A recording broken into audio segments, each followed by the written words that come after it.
এ জালেমদের দেখলাম বাড়ির ইট পর্যন্ত মানুষ খুলে নিয়ে চলে গেছে। এমনি এমনি এটা করে, কত রাগ হলে আপনার উপরে মানুষ বাড়ির ইটও খুলে নিয়ে চলে যায়। বলেন, টয়লেটের প্যান পর্যন্ত খুলে নিয়ে চলে গেছে। জালেমের কিচ্ছু রাখবে না। আবু জেহেলের বাড়ি যদি ইন্টারন্যাশনাল পায়খানা বানানো যায়, এদেশে যারা জালেম, যারা জালেমদের দোসর, এদের বাড়ি ঘরগুলো ইন্টারন্যাশনাল পায়খানা বানিয়ে দেয়। সারা দুনিয়ার মানুষ আসবে, বুঝবে যে হ্যাঁ এখানেও আবু জেহেল ছিল। অনেকে প্রশ্ন করে, হ্যাঁ এত দামি জায়গা পায়খানা বানাবেন? আরে ভাই, 35 নাম্বার 32 নাম্বারের চাইতে আবু জেহেলের বাড়ি কি কম দামি ছিল? তার বাড়ি কাবার পাশে। হ্যাঁ কথা বলছেন? আবু জেহেলের বাড়ি কোথায়? কাবা ঘরের পাশে। কত দামি জায়গা, শুধু জালেম বসবাস করেছে, এই কারণে আল্লাহ পুরাটা পায়খানা বানিয়ে দিয়েছে। জালেমদেরকে আল্লাহ এইটাই করে। সূরা আরাফে আছে, ওয়াকাযালিকা নাজসিস সালিমিন। আল্লাহ পাক বলেন, আমি জালেমদের সাথে এরকম আচরণ করে থাকি। এই জন্য আমার যতটুকু বাস্তবতার ধারণা, আবু জেহেলের বাড়ি যদি পায়খানা হতে পারে, এদেশেও যারা জালেম যেখানে যেখানে বসবাস করেছে, ওই জায়গাগুলো গজবের জায়গা হয়ে গেছে। কারণ ওখানে এমন কোন হীন অপরাধ নেই যে করা হয়নি। মানুষকে কিভাবে ধ্বংস করা যায়, মানবতাকে কিভাবে নষ্ট করা যায়, ওই দুর্বিসন্ধিগুলো ঘরে বসে বসে হয়তো কথা বলছে না কেন? ওটা একটা জুলুমের জায়গা, ওটা একটা গজবের জায়গা। ওই কিয়ামত পর্যন্ত এটা ইতিহাস হয়ে থাকবে। মানুষ যেন বুঝতে পারে, হয়তো এখান থেকে 100 বছর পরে আমরা এখানে কেউ থাকবো না, কিন্তু ইতিহাস লেখা হবে। ইতিহাস যেভাবে ইয়াজিদকে ঘৃণিত নিন্দিত করে দিয়েছে, 90 ইয়াজিদ এই দুনিয়াতে যারা জন্ম নিয়েছিল, এদেরকেও দেখবেন পৃথিবীর ইতিহাস ঘৃণিত, নিন্দিত, বিবর্জিত করে দেবে। কারণ ইতিহাস যখন ঘটনা ঘটে তখন লেখা হয় না, ইতিহাস লেখা হয় পরে। আমার তো মনে হচ্ছে এখন যে অবস্থা বাস্তবতায় বাংলাদেশের, ইতিহাস একদিন লেখা হবে, তখন জালেমদেরকে বাংলার মানুষ ঘৃণিত, নিন্দিত করে দেবে। আর যারা মাজলুম ইমাম হোসাইনের মতো, তাদেরকে বিজিত করে দেবে, সম্মানিত করে জানাবে। কিয়ামত পর্যন্ত তাদের নামকে আমার আল্লাহ মুখে মুখে তৈরি করে দেবে। অথচ জালেমদের নাম দেখেন, ইয়াজিদ নামটা কিন্তু সুন্দর নাম। সুন্দর নাম না? ইয়াজিদ কত সুন্দর নাম, অথচ পুরা নামটা আল্লাহ গালি বানিয়ে দিয়েছে। এখন ইয়াজিদ আর নাম নেই, ইয়াজিদ হয়ে গেছে গালি। আমি বিশ্বের বহু ধর্মের মানুষের সাথে মিশে দেখেছি, কোন মানুষের নাম আমি ইয়াজিদ পাইনি। এমনকি হিন্দুকে যদি বলেন যে 5000 টাকা দেবো, ছেলের নামে ইয়াজিদ রাখেন, ইয়াজিদ একটা নাম। আপনার নাম যত সুন্দরী হোক, দিন যাচ্ছে যেতে দেন। আপনার অপকর্মগুলো একটা একটা করে মানুষের সামনে যেভাবে আসতেছে, এতদিন হয়তো ইতিহাস প্রকাশ করেনি, কিন্তু এখন করবে। কিছুই যদি না হয়, বিডিআর হত্যা মামলার নাম নিয়ে যতগুলো মানুষকে হত্যা করা হয়েছে, আর কত মানুষকে বিনা কারণে আজ 16 বছর জেল খাটতে হচ্ছে। আমার সাথে যারা ছিল, আমি 950-র উপরে পেয়েছিলাম। আমার মনে হয় অধিকাংশ গুলোর যা অনুশোচনা, অনুতপ্ত অবস্থা দেখেছি, বিডিআর গুলো কিচ্ছু জানে না, আন্দাজে মামলা দিয়ে জীবনটা নষ্ট করে দিলে। রাতের গভীরে যখন দেখতাম পঞ্চগড়ের ওই নায়েক, বিডিআরের এই নায়েক সাহেব, মুরব্বী মানুষ, সাদা দাড়িওয়ালা মানুষ, আর 1 মাস পরে রিটায়ার্ড হয়ে যাবে, সারাটা জীবন চাকরি করেছে। আমার বলছে, হামজা ভাই, 1টা মাস পরে আমার জীবনের শেষ, আমি বাড়িতে যেয়ে বউ বাচ্চা নিয়ে থাকবো। কিন্তু এই জালেম আমার কি ঘটিয়ে দিল, 16 বছর, অথচ মামলার সাজা লাগালেও 7 বছরে আমরা বের হয়ে যাই। নির্বাহী আদেশে আমাদেরকে আজ 16 বছর রেখে দিয়েছে, অথচ আমি কিছুই জানি না। কোরআন সে মাথায় নিয়ে কাবার দিকে মুখ করে আমারে দেখিয়েছে যে আমি কিচ্ছু জানি না। আব্দুল মতিন নাকি যেন নাম। রাতের গভীরে যখন তাহাজ্জুদ পড়তে উঠতাম, দেখতাম এই লোকটা বলে আওয়াজ দিত। আমার মনে হয় এই সমস্ত আওয়াজগুলো আল্লাহর আরশে চলে গেছে। এমনি আপনাকে আল্লাহ ধরেনি। বহু মানুষের চোখের পানি, বহু মানুষের আর্তনাদ শব্দ লুকিয়ে আছে। মাওলানা মামুনুল হক যেভাবে রাতের বেলায় কন্দন করতো দেখতাম, লোকটার যদি দোষ থাকে আমার আল্লাহ দেখবে। কিন্তু জাতির সামনে বেইজ্জতি করার জন্য আলেমদেরকে আপনি মেরে ফেলবেন, ধরেই মেরে ফেলতে পারতেন। এমন এমন দোষ দিয়ে তাদেরকে জাতির সামনে কালার করিয়েছে, পরবর্তী প্রজন্ম যেন আলেম বিদ্বেষী হয়, আলেমের কাছে যেন আসতে না চায়, আসতে চাইলেও যেন ওরা বোঝাতে পারে যে তোমাদের বড় হুজুর এরকম ধর্ষণ মামলার আসামি, কার কাছে যাবা? এই কথা বলেন না কেন? এই দুর্বিসন্ধি নিয়েছিল। এই জন্য আল্লাহ এত বেশি অপমান করেছে ওদেরকে। কিয়ামতের আগে এত অপমান কেউ হবে বলে আমার মনে হয় না। আমি যে শব্দ থেকে এখানে এসেছিলাম, আল্লাহ আয়াতের মাঝে রাসূলুহু দিয়েছেন না, রাসূলাহু, রাসূলাহু দিয়েছেন। তার রাসূলের যে স্বপ্ন, রাসূল এখন নেই, তাদের নায়েবের স্বপ্ন পূরণ হচ্ছে। জালেমরা আজ এই দেশে একটা ইন্দুরের গর্ত পাচ্ছে না। নায়েবে রাসূলের দ্বিতীয় স্বপ্নের কথা তিনি জানিয়েছিলেন, এই দেশে কালেমার পতাকা পথ পথ করে জালেমদের নাকের ডগায় উড়বে। এটাও সামনে আসতেছে। 100 জনের 58 জন যখন চাচ্ছে যে দেশে ইসলাম কায়েম হোক, আর কিছুদিন যেতে দেন। 100 জনের 70 জন মানুষ যখন বলবে যে হ্যাঁ এদেশে আমরা ইসলাম চাই, কোন মহারথী তখন এদেশে ইসলাম ঠেকাতে পারবে না। রাসূলের স্বপ্নকে বাস্তবায়ন করেছিলেন কে? আরো জোরে। নায়েবে রাসূলদের স্বপ্নকেও বাস্তবায়ন করছে কে? বলেছিল শুধু নাড়া দেওয়া হবে, দিল্লি গিয়ে পড়বেন, তাই পড়েছে। আমি তো যা যা কোরআনে পড়েছি সব এই 1500 বছর পরে মিলে যাচ্ছে। শুধু ভাবি আল্লাহ রাসূল তো নেই। আল্লাহ বলেন রাসূল নেই তাতে কি, রাসূলের নায়েব আছে, তার উত্তরাধিকারী আছে, তার স্থলাভিষিক্ত আছে। সুতরাং আলেমরা যে স্বপ্ন দেখছে, সামনে দেখতেছে, স্বপ্নগুলো আল্লাহ বাস্তবায়ন করবে। 21 তারিখে দেশের ইসলামপন্থী যারা আছে সবাইকে ডাক দেওয়া হয়েছে ঢাকাতে।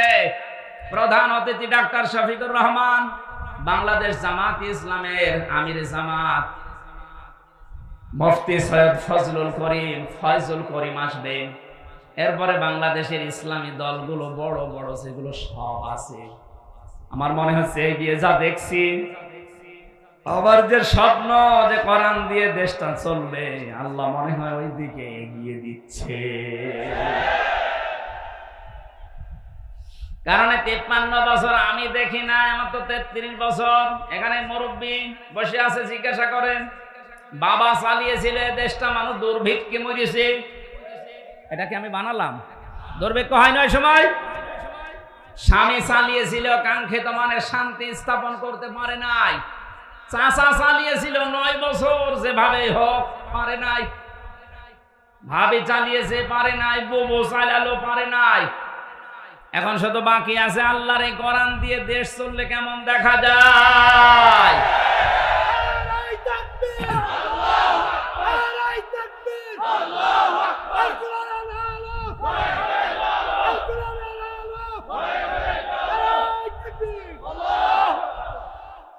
আপনারা যারা ভয় করেন যে হ্যাঁ এদেশে যদি কোরআন কায়েম হয়ে যায়, মেয়েদেরকে আজ ভয় দেখাচ্ছে অনেকে, কোরআন যদি কায়েম হয় তাহলে তোমরা ঘরবন্দি হয়ে যাবে।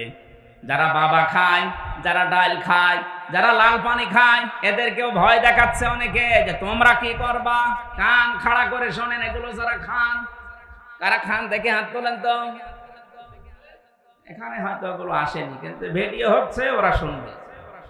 আমার সামনে এখন 18 কোটি মানুষ, সবাইকে উদ্দেশ্য করে বলছি যাদের যা খাওয়ার অভ্যাস আছে।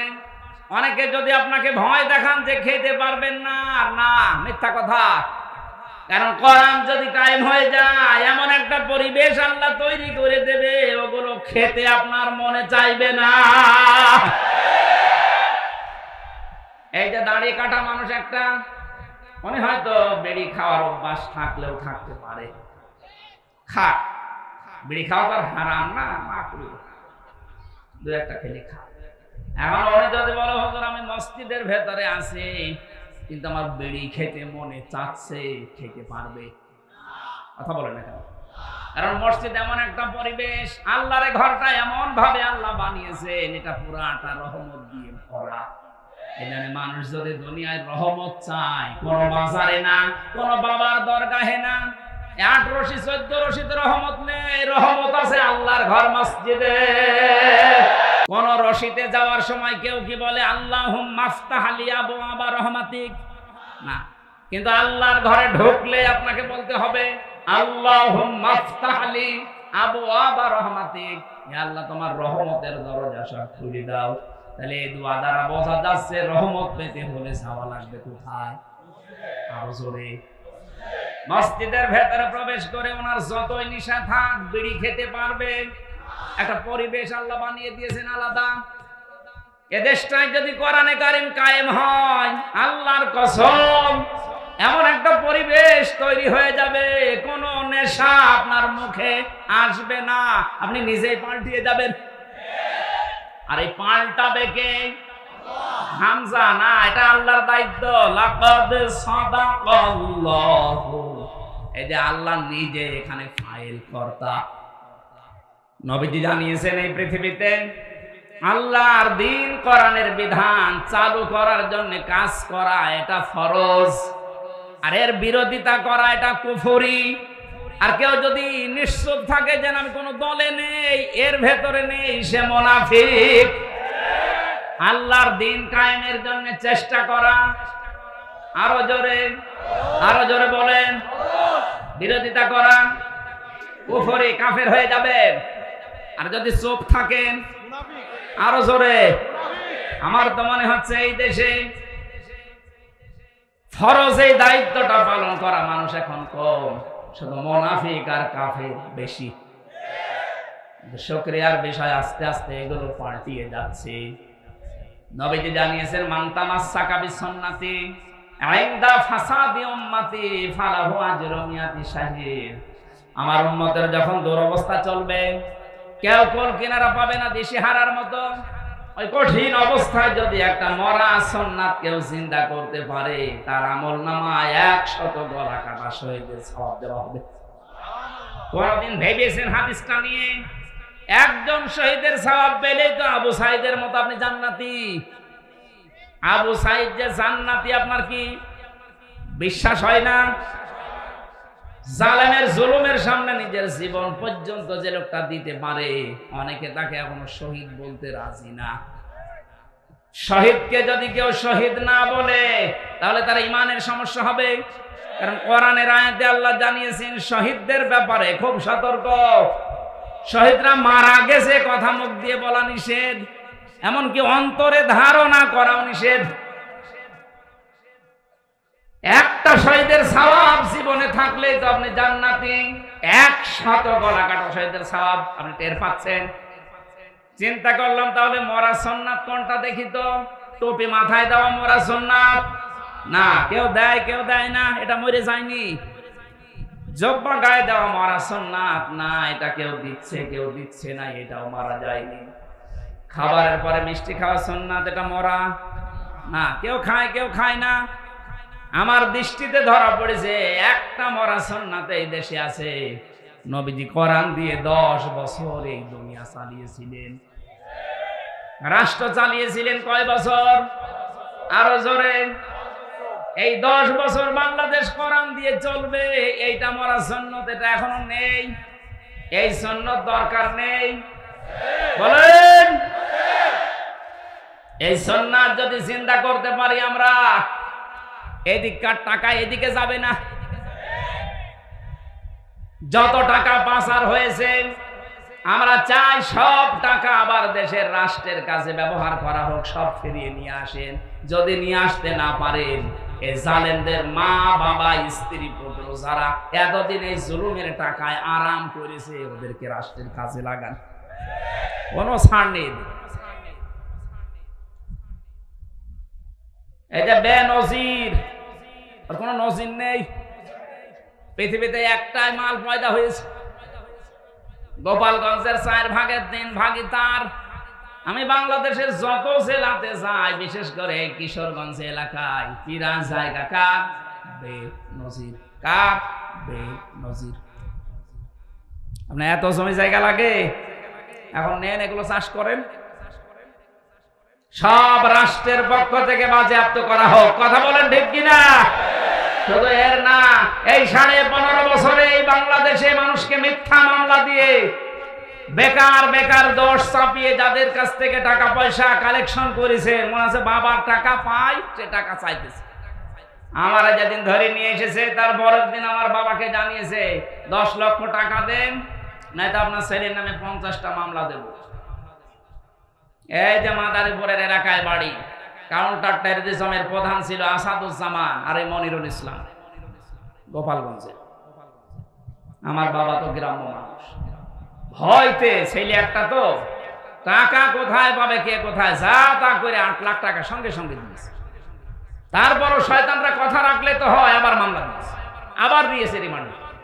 ওরা বললো যে টাকা দেন, আমরা কিছু করবো না। টাকাও নিয়েছে, মামলাও দিয়েছে, রিমান্ডও নিয়েছে। তাহলে 1 দিন 2 দিন 10 দিন। আমার মতো হামজা একজন না, হাজার হাজার, 1 লাখ 10 লাখ, 1 লাখ 10,000 মানুষ এখনো বাংলাদেশের জেলখানায় জেল খাটতেছে। অধিকাংশগুলোই মিথ্যা মামলার আসামি, যাদেরকে এইভাবে মিথ্যা মামলা দিয়ে এদের কাছে মনে আছে টাকা পাইতো, ওর বাবা ওর দাদা সেই টাকা চাইতে এসেছে। এভাবে যারা টাকা পয়সার মালিক হয়েছেন, এই টাকা সব যেন রাষ্ট্র পক্ষ থেকে ঘরত নেওয়া হয়। যারা ভিকটিম আছে, যদি পারেন খোঁজ করে তাদের কাছে দেন। আমারটা তো আমি পেতে পারি। এই মাদারীপুরের ট্রাকের হাটে বাড়ি, মিজান আমার মামলার আয়ু। আমি চাই আমাকে যেহেতু বেকসুর খালাস দিয়েছে আদালত, তার মানে আমার কোনো দোষ পাইনি। কথা বলে রাখেন, কোনো দোষ পাইনি। যে মামলায় নিয়েছিল কোনো দোষ নেই, এই জন্যই তো বেকসুর খালাস দিয়ে দিয়েছে।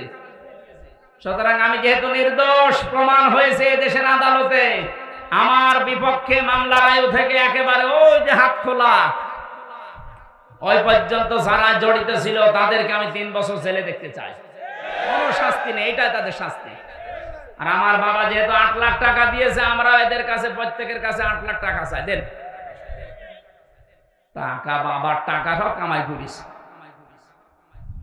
যত টাকা অবৈধভাবে কামাই হয়েছিল, এই টাকাগুলো যদি রাষ্ট্র এখন বাজেয়াপ্ত করে, দেশ দাঁড়িয়ে যাবে, কোনো অসুবিধা নেই। ডক্টর মোহাম্মদ ইউনূস জানিয়েছে যত টাকা পাচার হয়েছে 4 ভাগের 3 ভাগ টাকা অলরেডি আসা আরম্ভ হচ্ছে, প্রক্রিয়া আরম্ভ হয়ে গেছে। আর 1 ভাগ বাকি আছে, ওইটাও নিয়ে আসা হবে। যারা নিয়ে আসতে পারবে না, সারা জীবন এই দেশের গোলামি করা লাগবে। টাকা আত্মসাৎ করবে। কালেমার পতাকা উদ্দিন হয়ে পথ পথ করে উঠবে, এটা কোরআনের পাখির স্বপ্ন ছিল। যেহেতু তিনি নায়েবে রাসূল, লা তাদখুলুন্নাল মাসজিদাল হারামা ইনশাআল্লাহু আমিনিন, প্রবেশ করবেন অবশ্যই আপনি মসজিদে হারামে নিরাপত্তার সাথে। মসজিদে হারাম বাংলাদেশে আছে, বলেন না কেন? তাহলে এই আয়াত কি বাংলাদেশের জন্য না? কিভাবে আপনি ব্যাখ্যা করবেন? মসজিদে হারাম যেহেতু নিরাপদ জায়গা, নিরাপত্তার জায়গা, কোরআনে কারিমে সূরা আলে ইমরানে আল্লাহ পুরা এরিয়াকে বলেছেন এটা নিরাপত্তার শহর। কোরআনের এই নির্দেশগুলো যদি এদেশে পালন হয়, রাষ্ট্রীয়ভাবে যদি কায়েম হয়ে যায়, আল্লাহর কসম ৫৬,০০০ বর্গ মাইলকে আমার আল্লাহ নিরাপত্তার শহর বানিয়ে দেবে। এমন মুসলমান তৈরি হবে এই দেশে, টেকনাফ থেকে তেতুলিয়া পর্যন্ত একটা মহিলা যুবতী সাজগোজ করে যাবে, শুধু আল্লাহর ভয় ছাড়া কোনো ভয় তার ভেতরে থাকবে না। প্রশ্ন আসতে পারে, তাহলে যুবক মানুষ, যুবক গুলো এমন মুসলমান হবে। বিশ্বনবীর ইন্তেকালের কিছুদিন পর এক যুবতী মেয়ে তার আত্মীয় বাড়িতে যাবার সময় পাহাড়ের পাদদেশে ভয়ে ভয়ে আছে। সন্ধ্যাবেলায় না জানি আমার সব হারিয়ে যায় কিনা, হঠাৎ দেখতে পেলেন অন্ধকারের ভেতরে সামনে দিয়ে একটা যুবক আসতেছে, জড়সড় হয়ে বসে পড়েছে। যুবক ছেলেটা সামনে এসে বলে, মা, আপনি আমারে দেখে ভয় পাবেন না, কোথায় যাবেন আপনি আমারে বলেন, পাহারা দিয়ে আপনাকে আমি পৌঁছিয়ে দেব। আমার পরিচয় শোনেন, আমি মুসলমান, আমি অন্য জাতির লোক না, আমি মুসলমান। আমারে দিয়ে কোনো রকমের অসুবিধা আপনার হবে না। আমরা এই মুসলমান সামনে দেখতে চাই, বলেন আমিন। আল্লাহ দিয়েছেন, নিরাপত্তার শহর বানিয়ে দেবে আল্লাহ বাংলাদেশকে। আল্লাহ যেন এরকম একটা কিছু আমাদের চর্ম চোখে দেখার তৌফিক দেন, বলেন আমিন। বহু কিছু আমরা দেখলাম এই 53 বছরে, শুধু এটা দেখতে বাকি আছে যে কোরআনে কারিম দিয়ে দেশ চললে কেমন দেখা যায়। এটা মিনি জান্নাত হয়ে যাবে, আপনি ভাবতেও পারছেন না কেমন হবে। আল্লাহ যেন আমাদের চর্ম চোখে এটা দেখে মরার তৌফিক দেন, বলেন আমিন। মা বোন যারা এসেছেন, অন্যান্য ধর্মের লোক যারা এসেছেন, কোরআনের বিধান যদি সত্যি কায়েম হয়ে যায় সবাই নিরাপদ থাকবে। জুসুর ভয় যারা দেখাচ্ছে মেয়েদেরকে, এগুলো একটা মতলব বাস কথা বলেন। আল্লাহ যেহেতু কারো পক্ষপাতিত্ব করেন না, হয়তো আমাদের দলীয়করণ পক্ষপাতিত্ব এরকম বিভিন্ন সাইড থাকতে পারে, আল্লাহর এরকম আছে। আল্লাহ আমাকে যে মহব্বত দিয়ে বানিয়েছে, আপনাকে ওই মহব্বত দিয়ে বানিয়েছে। উনি চান ওনার বিধান যেন এই জমিনে কায়েম হোক। আল্লাহ আমাদেরকে তুমি এটা দেখে মরার তৌফিক দাও, আল্লাহুম্মা আমিন।